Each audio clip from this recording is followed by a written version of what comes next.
we have a RedBud Hall of Fame. So our own broadcast partner, James Stewart, goes in. Now, you'd think James Stewart is the type of guy who's been there, done it.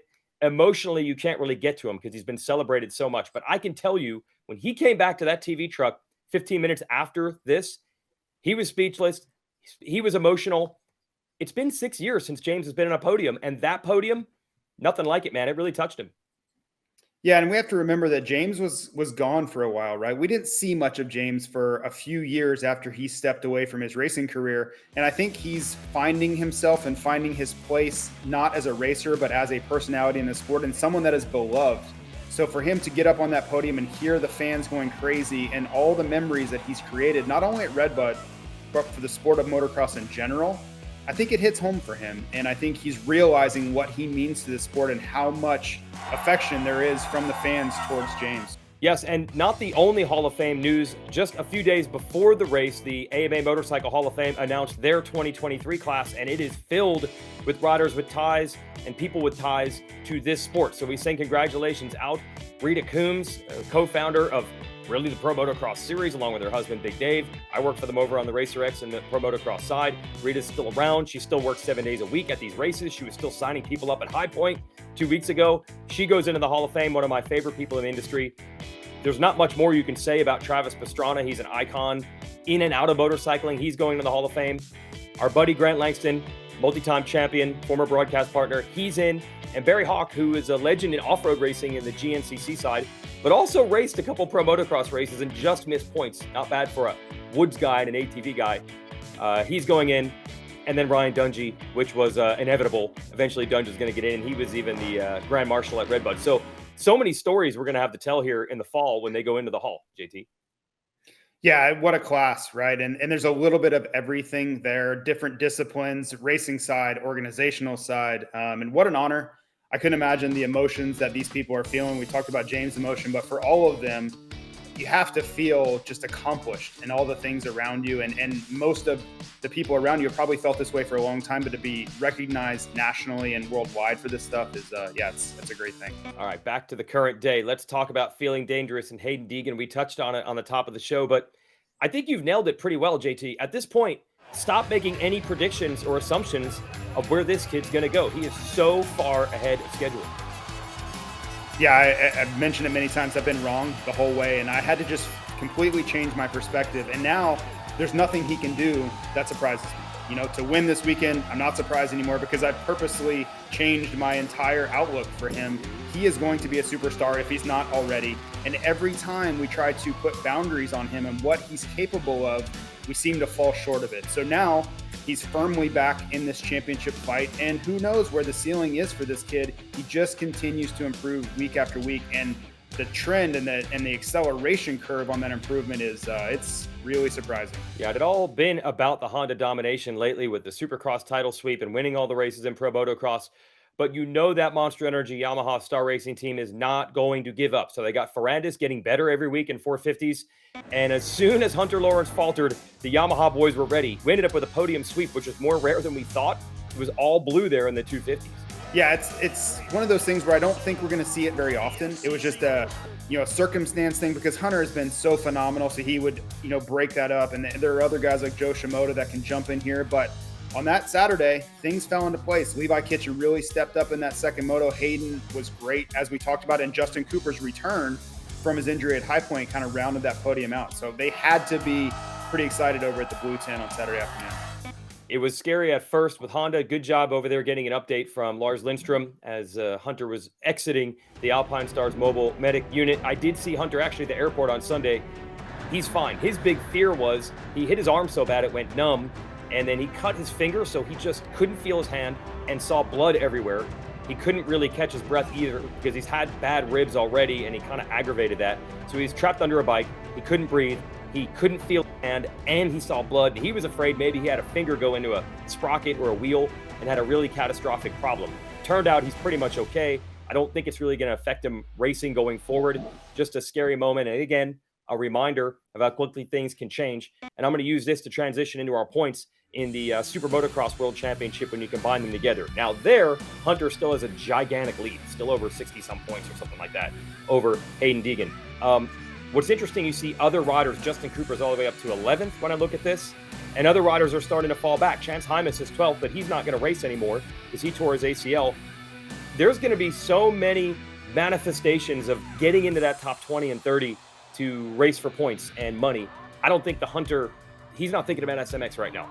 But so many other kids, the money on the line, it's going to be a mad scramble.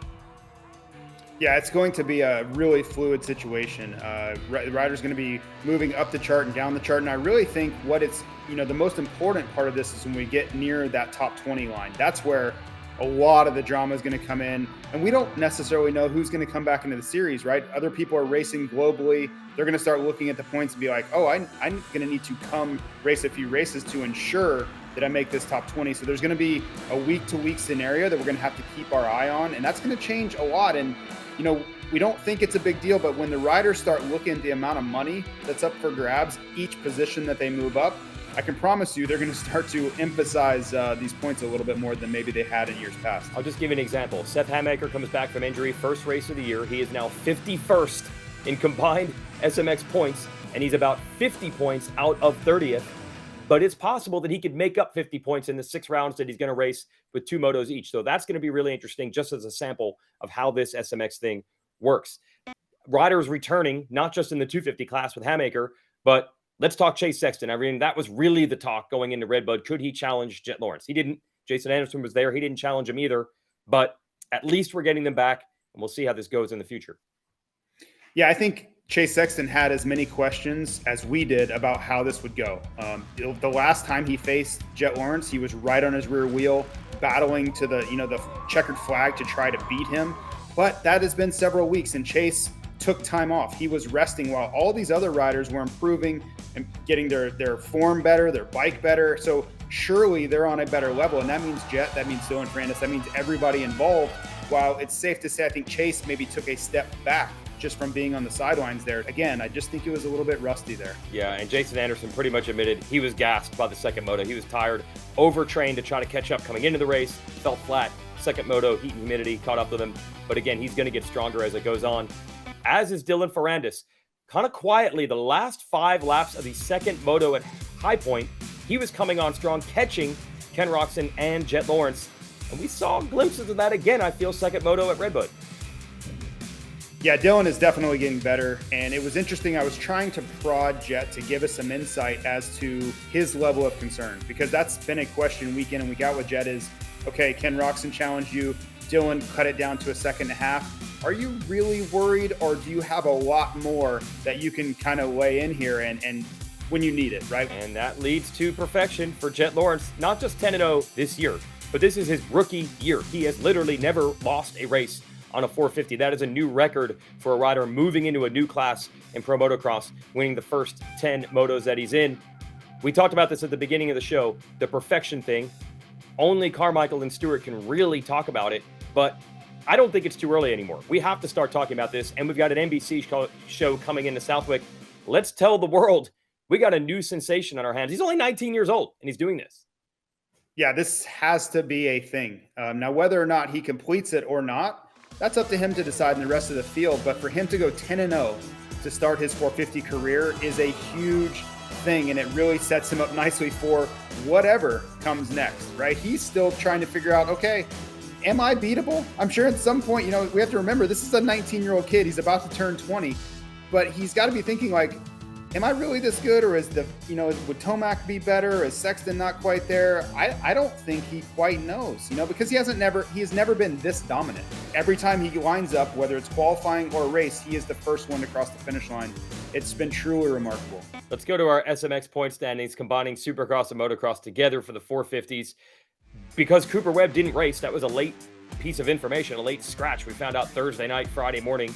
Suddenly, Sexton has vaulted back to the top as they exchange missing races. So Sexton would now be your number 1 seed and would go into the playoffs with 25 points if it were to stay this way. Another name that jumps out, if you go all the way to 20th, Ty Masterpool is now 20th in the combined 450 standings, and he only started racing a 450 at the second Pro Motocross round, and he told me, yes, I want to make the playoffs. I need to prove I can race Supercross. At least a hybrid track is somewhat of a version of that. So again, there are so many riders with different motivations for these playoffs. Yeah, and in the end, there's a lot of money up for grabs. It's the first SMX championship we've ever had. So that's going to be an evolving thing where riders are understanding what's at stake as we go on. And I think they're starting to see it. You're seeing guys make decisions based off of the SMX playoffs. So it's great. The more racing, the better. Yeah, should get some more privateer type riders back at Southwick, by the way, for that very reason, to try to get playoff points. And finally, that leads us to Southwick. You've raced it many times. Here's my main question. It is a sand track. JT, you're from Florida. We think of Florida guys as sand guys, but is Florida sand like Southwick sand? Not necessarily, but I think for a rider like Jet Lawrence, who is so well-rounded, he cut his teeth at a young age in Europe racing and riding at tracks like Lommel. He has this really broad base of fundamentals, and he knows these tracks. He won there last year, so he knows what to do. But it is a little different, right? I think your first time ever going to Southwick is going to be a learning experience, but most of these guys at this point have it kind of figured out. Now, the one question we could ask is, how will Haiden Deegan do? I don't know if he's ever been there, and now he's got this championship conversation surrounding him at all times. So that'll be interesting with Hunter Lawrence coming off injury and Hayden's first trip to Southwick. How does that all work into the results? No, I got you. Brian Deegan and the Deegans, they don't miss a trick. Hayden says he has raced there. He said we kind of did a tour so I could learn all the national tracks because I knew I'd be racing them someday. So they're smart, and they race a ton of local races. So I should say they run a ton of local races at Southwick, and the Deegans were smart enough to get in on some of those. So he's going to be a player there. This is going to be a really fun weekend.